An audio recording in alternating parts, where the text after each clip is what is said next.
Bayangkan sebuah panggung sandiwara raksasa yang dibangun setahun sekali, tepat di ruang tamu rumah orang tua di kampung halaman. Karpet merahnya adalah aspal pantura yang macet, dan kostum utamanya adalah cicilan mobil baru yang dipaksakan. Kita semua terjebak dalam sebuah kompetisi tak kasat mata bernama siapa yang paling sukses di mata tetangga. Lebaran, yang seharusnya menjadi momen suci untuk kembali ke fitrah, perlahan bergeser menjadi ajang pamer pencapaian semu. Kita rela menguras tabungan yang dikumpulkan susah payah selama 12 bulan hanya demi tepuk tangan kosong selama 2 hari. Ini bukan sekedar fenomena mudik, ini adalah penyakit mentalitas. Gengsi setinggi langit, saldo setinggi tumit. Kita sedang membakar masa depan demi memuaskan ego orang lain yang bahkan tidak peduli dengan cicilan kita di bulan berikutnya. Pertanyaannya sederhana, namun menohok. Apakah kita pulang untuk menyambung silaturahmi, atau sebenarnya kita sedang menyewa pengakuan sosial dengan harga yang sangat mahal? Banyak dari kita yang merasa telanjang jika tidak memakai baju baru bermerek, atau merasa gagal jika tidak membawa kunci mobil keluaran terbaru saat berkumpul keluarga. Kita merasa rendah diri hanya karena motor kita masih sama dengan Lebaran 5 tahun lalu.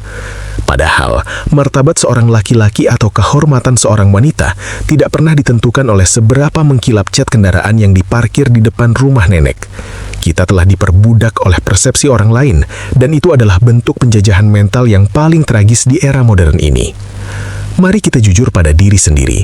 Apa gunanya dipuji sukses oleh paman atau bibi di kampung jika setelah sampai di perantauan, kamu harus makan mie instan setiap hari karena uang saku ludes untuk amplop THR yang dipaksakan? Itu bukan kesuksesan, itu adalah penipuan publik yang kita lakukan terhadap diri sendiri. Kita sedang membangun istana pasir di pinggir pantai, terlihat megah saat difoto untuk Instagram, tapi hancur berantakan saat ombak tagihan datang menerjang. Mengapa kita begitu takut dianggap biasa saja? Mengapa kamu lebih memilih terlihat kaya daripada benar-benar menjadi kaya? Rasa takut akan penghinaan sosial telah membuat kita kehilangan akal sehat dalam mengelola keuangan.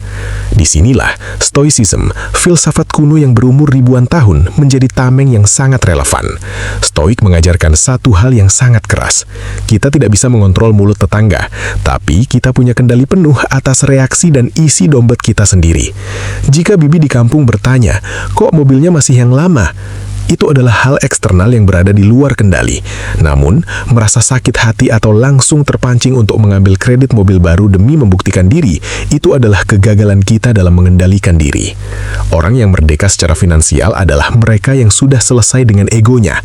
Mereka tidak butuh validasi dari orang-orang yang hanya ditemui setahun sekali. Bayangkan ego kita seperti seekor monster yang selalu lapar. Semakin kita beri makan dengan barang-barang bermerek, semakin besar ia tumbuh, dan semakin besar pula tuntutan makannya tahun depan. Jika tahun ini kamu pamer mobil tipe A, tahun depan ego akan menuntut tipe B yang lebih mahal. Ini adalah perlombaan lari di atas mesin treadmill. Kita berkeringat, kita lelah, kita habis tenaga, tapi posisi kita tidak pernah maju satu jengkal pun menuju kebebasan finansial. Kita hanya jalan di tempat sambil membuang-buang energi.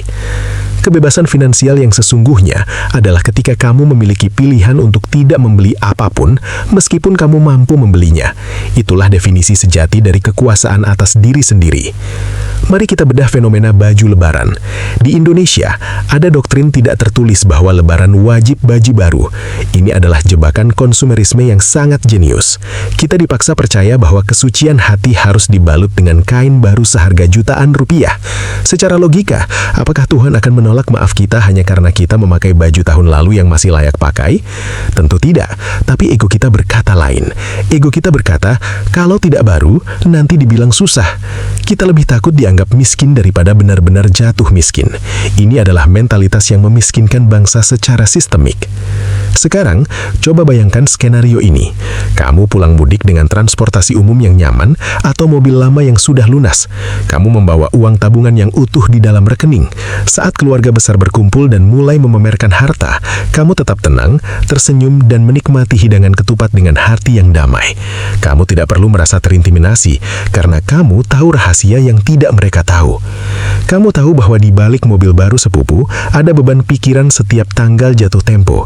Kamu kamu tahu bahwa di balik tas mewah adik ipar, ada saldo tabungan yang menyedihkan. Kebebasan finansial adalah kemampuan untuk tetap diam saat orang lain berteriak tentang kekayaan mereka yang sebenarnya masih milik perusahaan pembiayaan. Memutus rantai gengsi ini membutuhkan keberanian mental yang luar biasa. Kita harus berani menjadi orang yang tidak terlihat hebat di mata keluarga. Ini adalah ujian karakter yang sesungguhnya. Apakah kita hidup untuk penonton, atau kita hidup untuk masa depan keluarga kecil kita? Ingatlah, anak-anak kita tidak butuh ayah yang dipuji hebat oleh penduduk desa. Mereka butuh ayah yang punya dana pendidikan yang aman dan rumah yang tenang tanpa beban pikiran. Istri kita tidak butuh tas mahal untuk dipamerkan di kampung, jika setiap malam ia harus ikut pusing memikirkan cara menutupi pengeluaran harian akibat gaya hidup yang melampaui batas. Mari kita masuk ke langkah praktis untuk keluar dari lingkaran setan ini. Pertama, buat anggaran kejujuran. Sebelum memutuskan jumlah THR yang akan dibagikan, lihatlah saldo tabungan daruratmu. Jika tabungan darurat belum aman untuk 6 bulan ke depan, maka kamu tidak punya hak untuk pamer. Membagi-bagikan uang THR saat kamu sendiri belum punya jaring pengaman finansial bukan berarti dermawan. Itu adalah tindakan ceroboh. Kedua, terapkan aturan tunggu 30 hari. Jika muncul keinginan meledak-ledak untuk beli gadget baru atau upgrade kendaraan menjelang mudik, berhentilah. Tunggu 30 hari. Biasanya keinginan itu hanyalah ledakan emosi sesaat karena ingin terlihat unggul. Fokuslah pada fungsi, bukan pada gengsi. Ketiga, kuasai teknik diplomasi stoik. Saat ada anggota keluarga yang mulai membanding-bandingkan, jangan membela diri. Cukup tersenyum dan katakan, "Alhamdulillah, yang penting sehat dan bisa kumpul." Orang yang suka pamer tidak butuh penjelasan. Mereka butuh lawan. Jika kamu tidak melayani kompetisi mereka, mereka akan kehilangan panggung. Keempat, ubah mindset tentang pemberian. Berikanlah sesuai kemampuan, bukan sesuai harapan orang lain. Jangan membakar rumah sendiri hanya untuk memberi kehangatan pada orang lain yang hanya mampir sebentar. Kelima, investasikan uang gengsi kamu. Coba hitung total pengeluaran ekstra yang biasanya habis hanya untuk pamer. Bayangkan jika uang itu masuk ke instrumen investasi selama 10 tahun. Kamu sedang memilih antara tepuk tangan hari ini atau ketenangan pikiran di masa depan. Kita perlu sadar bahwa tekanan sosial adalah ujian bagi integritas kita. Uang adalah alat untuk membeli waktu dan kebebasan, bukan alat untuk membeli rasa hormat orang lain. Rasa hormat yang dibeli dengan harta akan hilang saat harta itu habis. Mulai sekarang, mari kita sepakati bahwa mudik adalah tentang pulang ke pelukan ibu, adalah tentang mencium tangan ayah, dan adalah tentang menatap wajah saudara dengan cinta yang murni. Jangan kotori kesucian itu dengan transaksi ego yang melelahkan.